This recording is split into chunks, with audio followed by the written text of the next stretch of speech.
Good morning guys, magluluto tayo ngayon ng tinola. Ito yung lulutuin ko ngayon. Yan yung mga rekado niya. Manok, yung bandang hita. Tapos puso ng manok. May atay ng manok. Sayote. Sayote nilalagay ko, hindi papaya. Isang pirasong sayote. Malunggay, medyo madami-dami. Pero ito malunggay ko, medyo yung baby pa yung dahon. Ito, luya, bawang, sibuyas, lemongrass. Ang laki ng lemongrass ko guys. Dito tayo, magigisa tayo ng luya, bawang, sibuyas. Gigisa ko muna. Konting mantika lang. Pang ano lang. Kasi hindi pwede maraming mantika. So, unahin natin yung luya. Para yung katas ng luya, yung amoy ng yung aroma ng luya. Yun yung lalabas. Talaga. Para makalabas talaga siya kailangan. Yan. Saliin pantay yung pagkahiwa ko ng ulam namin. Ang ulam lang namin yan. Luya. Next ng luya. Itong luya. Sabay mo na yung bawang. Sama-sama na sila.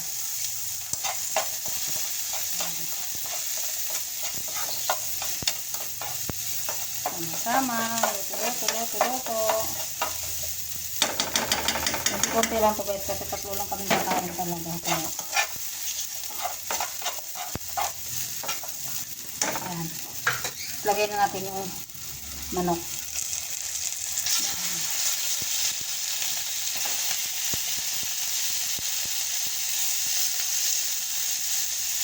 Tama na natin yung puso, pero mamaya na yung asal. Kasi baka madurog. Ang hangin lumidikot sa kawali. Ayan. Puso, ang daming puso. Ala.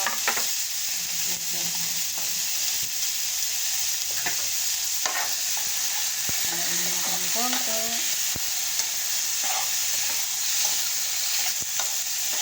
Lagyan natin ng pamintang durog. Ganun ako pag magluluto ako, sinasama ko nito. Sama mo na ito. Ang importante yung lasa ng ulam. Kasi asin. Hindi ko ng konting asin.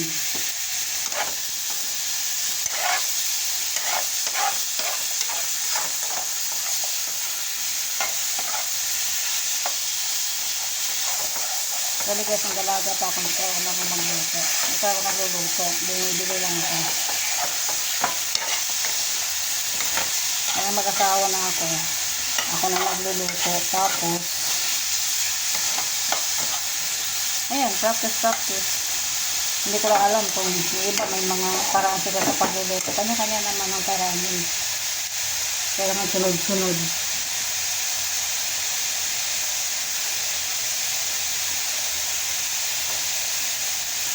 Kaya ako hindi ko alam yun.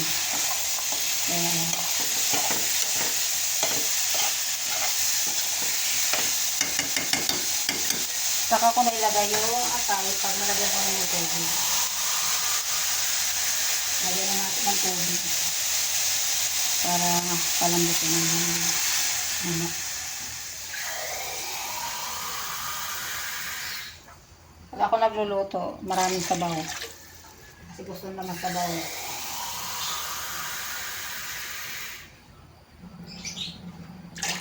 Tatlong baso.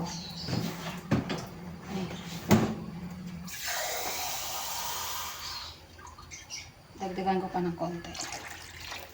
Yan.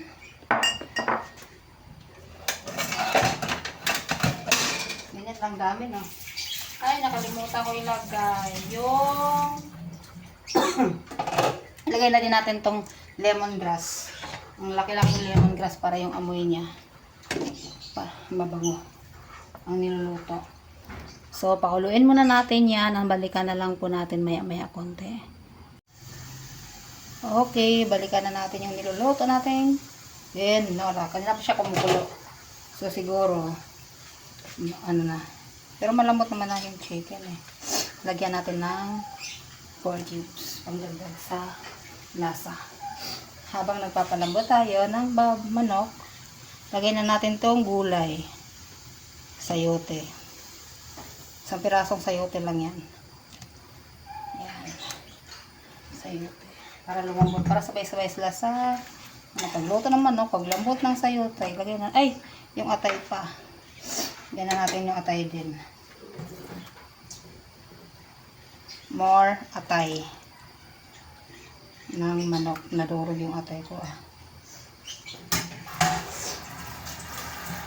Tapos takpan na natin ulit. Babalikan natin mamaya mga 10 minuto. 10 minuto pa. Okay.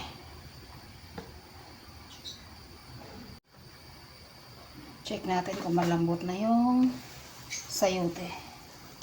Kung malambot na yung sayote, luto na yan. Yung iba naglalagay ng tigas pa. Konting patis kasi nagagalat.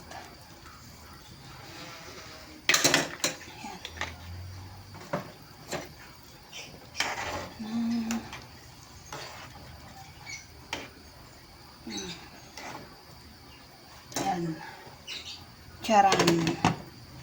Lapit na yan. Pag nalambot na yung sayote, lagay natin yung malunggay. Okay, balikan na lang natin after siguro mga 5 minutes or 10 minutes. Ganun. Ito na, balikan na natin. Baka malambot ito. Ano ba yun? Ito. Ayun, malambot na. Lagay na natin yung malunggay. Yan lang nilalagay ko sa tinola. Malunggay.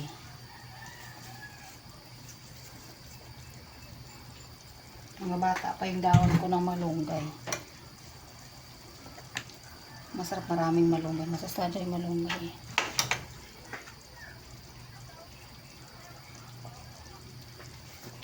Yan.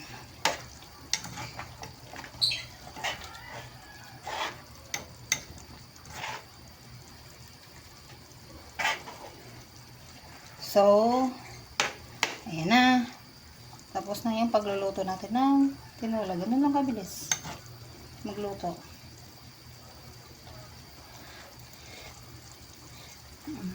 Good. Good. Kunting patis. More patis. Yan. Okay na yan.